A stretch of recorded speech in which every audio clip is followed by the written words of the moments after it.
আল্লাহ তাআলা বলছেন যে ইন্নামাল মুমিনুনা আল্লাযীনা আমানু বিল্লাহি ওয়া রাসূলিহি, নিশ্চয়ই মুমিন তারা, সত্যিকারের মুমিন তারা। আল্লাহ ইন্না বলেছেন, তাহলে ইন্নামাল মুমিনুন, নিঃসন্দেহে মুমিন তারা, সত্যিকার মুমিন তারা, আল্লাযীনা আমানু বিল্লাহি ওয়া রাসূলিহি, যারা আল্লাহ এবং তার রাসূলের প্রতি বিশ্বাস স্থাপন করেছে।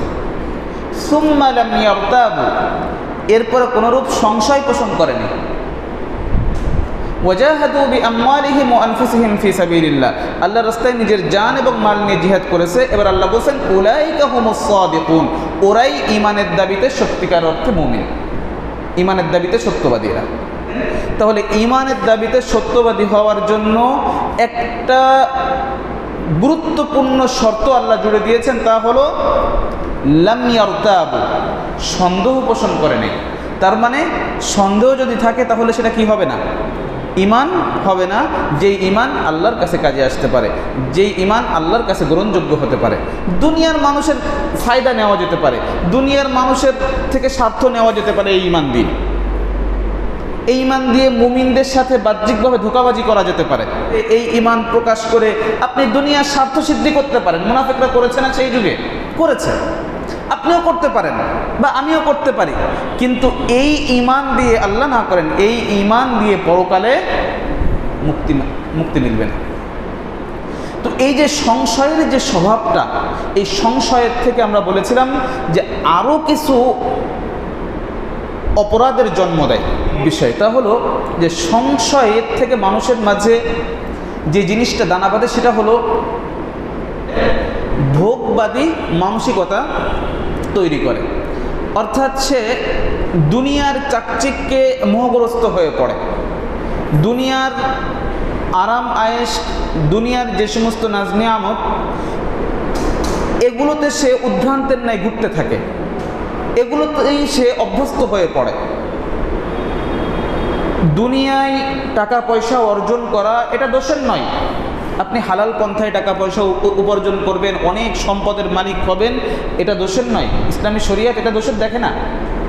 অনেকেই ইসলামের ভিতর এই বিষয়গুলো বলতে চায় যে দুনিয়ার জীবনে ইসলামে আসলে পাওয়ার মতো কিছুই নাই, শুধু আখেরাত।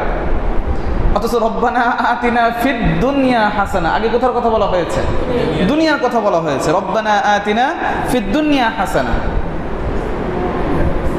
অনেক মানুষ এটা মনে করে যে মনে হয় আমি যদি দিনে ফিরে আসি তাহলে আমার মনে হয় দুনিয়া একদমই ক্ষতিগ্রস্ত হয়ে যাবে, শুধু আখিরাতের কথা বলা হয়।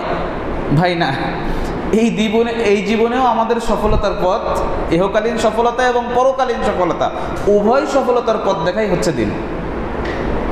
কিন্তু যখন দিন পরিত্যাগ করি, বাস্তবতা হচ্ছে তখন আমার পরকাল তো ক্ষতিগ্রস্ত হয়ই, বরং ইহকালও আমার শান্তির হয় না, ক্ষতিগ্রস্ত হয়।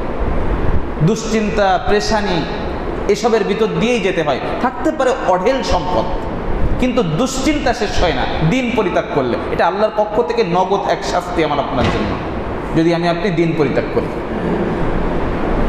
তো বলছিলাম যে যখন মানুষের মাঝে দ্বীনের ব্যাপারে সংশয় ঢুকে যায়, তখন ওই মানুষটাকে কি করে? পার্থিব জীবনে মোহগ্রস্ত করে ফেলে। আর যখন কাউকে পার্থিব জীবনটা পেয়ে বসে, ভোগবাদী মানসিকতা মানুষকে যখন পেয়ে বসে, তখন মানুষের ভিতর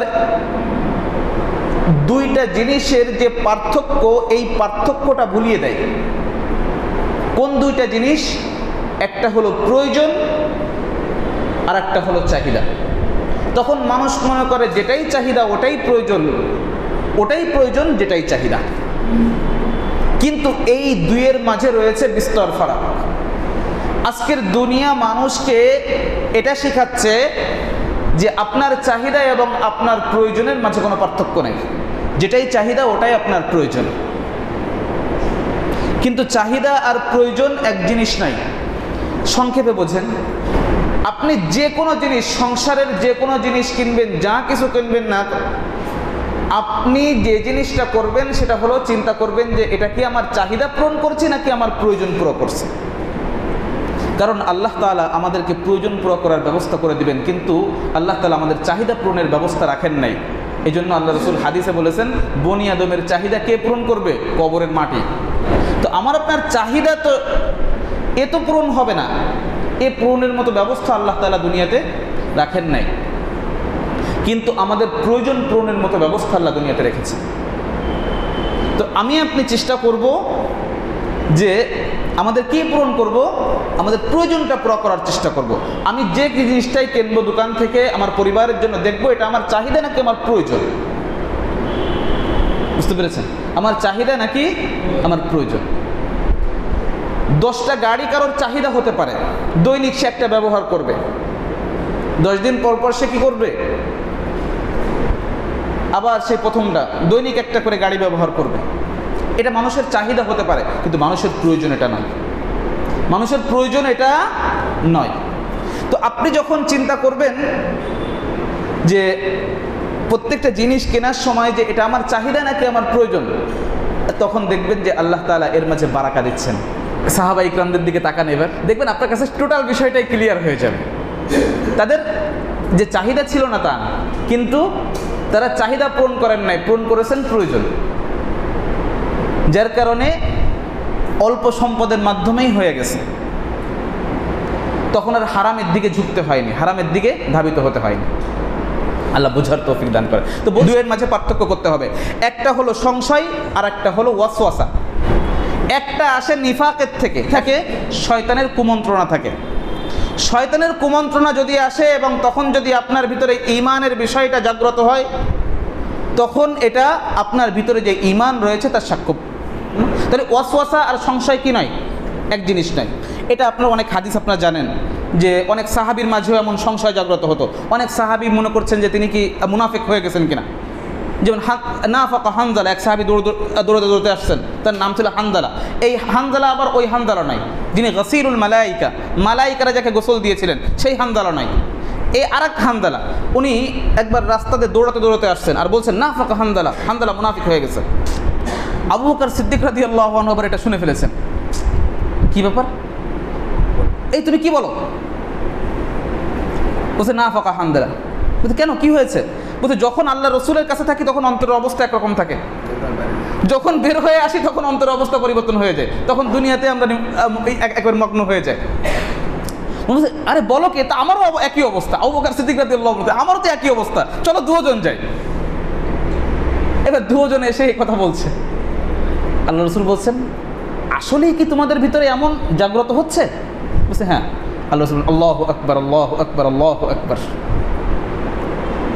তার মানে আপনার ভিতরে সংশয় আসার পরে আপনি যে মনে করছেন যে দিনের ব্যাপারে আমার সংশয় তৈরি হয়েছে, এইটা তোমার দূর করতে হবে, আমার ইমানকে তো নষ্ট করে দিবে, এই যে ভিতর থেকে জাগ্রত হলো, এটাই হচ্ছে আপনার ভিতরে যে ইমান রয়েছে তার প্রমাণ। এই জন্য আল্লাহ রসুল কি করেছেন, তাকবীর দিয়েছেন যে এটাই হচ্ছে তোমাদের ইমানের ভিতরে যে ইমান রয়েছে সেই ইমানের সত্যতার প্রমাণ।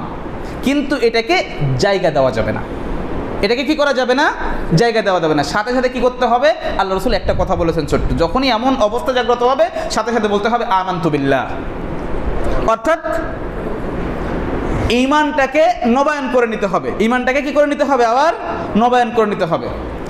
আল্লাহ রসুল সাল্লাল্লাহু আলাইহি ওয়াসাল্লাম সাহাবাদেরকে মাঝে মধ্যে বলতেন তাআলাউ নুমিনু সাআতান, আসো আমরা কিছু সময় ঈমান আনি, আসো আমরা কিছু সময় কি করি, ঈমান আনি। সাহাবা ইকরাম কি ঈমান আনা লোক ছিলেন না?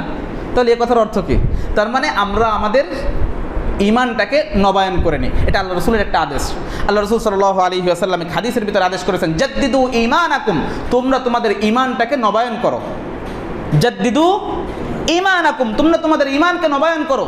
সাহাবা ইকরাম বললেন ওয়া কাইফা নুজাদ্দিদু ঈমানানা ইয়া রাসূলুল্লাহ, হে আল্লাহর রাসূল আমরা আমাদের ঈমানকে কি করে নবায়ন করতে পারি? আল্লাহ রাসূল সাল্লাল্লাহু আলাইহি ওয়াসাল্লাম বললেন বিকৌলি লা ইলাহা ইল্লাল্লাহ, লা ইলাহা ইল্লাল্লাহ, এই যে কালিমা, পূর্ণ কালিমা, এই পূর্ণ কালিমার শিক্ষা এবং এর ভিতরে এর যে দাবি, এই সব কিছু তোমরা কি করবে, চিন্তা করবে। এই কালিমা নিয়ে ভাববে, এই কালিমা নিয়ে চিন্তা করবে, এই কালিমার ব্যাপারে জ্ঞান অর্জন করবে।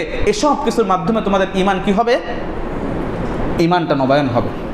আমরা করি মাঝে মধ্যে, হ্যাঁ আমরা করি, মাঝে মধ্যে করবেন। এটা কি করে করা যায়, যেটা আমি অন্যভাবে আগে বলেছি, আবারও স্মরণ করাই দিচ্ছি শুধু। সেটা হলো যে দৈনিক আপনি কিছু সময় যার দিনদারিত্ব আপনাকে অনুপ্রাণিত করে এমন ব্যক্তির সাথে সাক্ষাৎ করবেন। সেটা 5 মিনিটের জন্য হোক, 10 মিনিটের জন্য হোক, অর্থাৎ সঙ্গর কথা বলছি, সৎসঙ্গের কথা বলছি। সেই সঙ্গটা কমপক্ষে চেষ্টা করতে হবে নিজের থেকে ভালো। এটা আখিরাতের ক্ষেত্রে দেখতে বলা হয়েছে। আখিরাতের বিষয়ের ক্ষেত্রে সবসময়ের জন্য নিজের উপরে যে আছে তার দিকে তাকাতে হবে, আর দুনিয়ার বিষয়ে সবসময় যে নিচে আছে তার দিকে তাকাতে বলা হয়েছে। তো আমরা আখিরাতের বিষয়ে, ঈমানের বিষয়ে সবসময় দেখব যে আমাদের উপরে যে আছে, যার ঈমান, যার আমল আমাকে অনুপ্রাণিত করে, আমাকে ঈর্ষান্বিত করে, যে যদি ওর মতো করতে পারতাম, ওর মতো হতে পারতাম। হয় না মাঝে মধ্যে এমন হয়? অনেক সময় হ্যাঁ, ও আল্লাহকে কত ভয় করে, কত বেছে চলে, আমি যদি ওর মতো হতে পারতাম। আজকের শেষ কথা সেটা হলো যে আল্লাহ রাসূল সাল্লাল্লাহু আলাইহি ওয়াসাল্লাম এই বিষয়টা বোঝাতে যেয়ে সাহাবাদের মাঝে খুব চমৎকার একটা দৃষ্টান্ত উপস্থাপন করেছেন। সেটা হলো, বলতেছেন যে 3 জন ব্যক্তি, একজন মুমিন, একজন মুনাফিক এবং একজন কাফের। মুমিন, মুনাফিক, কাফের একটা সমুদ্র পাড়ে গেছে। তো মুমিন সে সমুদ্র পার হওয়ার চেষ্টা করছে এবং সে একটা পর্যায়ে পার হয়ে গেছে। মুনাফিক সে সমুদ্র পার হওয়ার চেষ্টা করেছে, সমুদ্রেতে নেমে গেছে, একেবারে মুমিনের কাছাকাছি পৌঁছে যাবে। এদিকে তাকে মুমিন ডাকতেছে, এদিকে থেকে কাফের ডাকতেছে। কাফের বলছে আমি তোমার ব্যাপারে আশঙ্কা করছি। মুমিন বলছে তুমি তো প্রায় চলে আসছো সামনে। কিন্তু ও কোন দিকে যাবে? দোটান অবস্থা, মুযাবযাবিনা বাইনা যালিক, তো দুইয়ের মাঝে দোদুল্যমান অবস্থায় রয়েছে। লা ইলাহা উলা ওয়া লা ইলাহা উলা, এদিকও নয় ওদিকও নয়। ঠিক এই অবস্থায় এক ঝাপটা চলে আসে, একেবারে সেই কি বলে প্রলয়ঙ্কারী এক ঝড় চলে আসে, এসে সব লণ্ডভণ্ড করে দেয়, সব ছিন্ন বিচ্ছিন্ন করে দেয়। সেটা হলো মৃত্যু। ওই সংশয়ের ভিতর থাকা অবস্থায় মৃত্যু হয়ে যায় তার। আল্লাহ হিফাজত করেন আমাদের। তো এজন্য এখান থেকেও দেখেন যে আমাদের যে সঙ্গের যে বিষয়টা, সেটা কি গুরুত্বপূর্ণ হচ্ছে। সঙ্গের বিষয়টা আমাদের সামনে গুরুত্বপূর্ণ হচ্ছে। তো আমরা চেষ্টা করব যে আমরা যেন আমাদের ভালো সঙ্গ গ্রহণ করতে পারি, এবং যখন আমি এটা করব তখন আশা করা যায় যে আমার ভিতরের যে ঈমান, সেই ঈমানটা শক্তিশালী হবে এবং তরুতাজা হবে।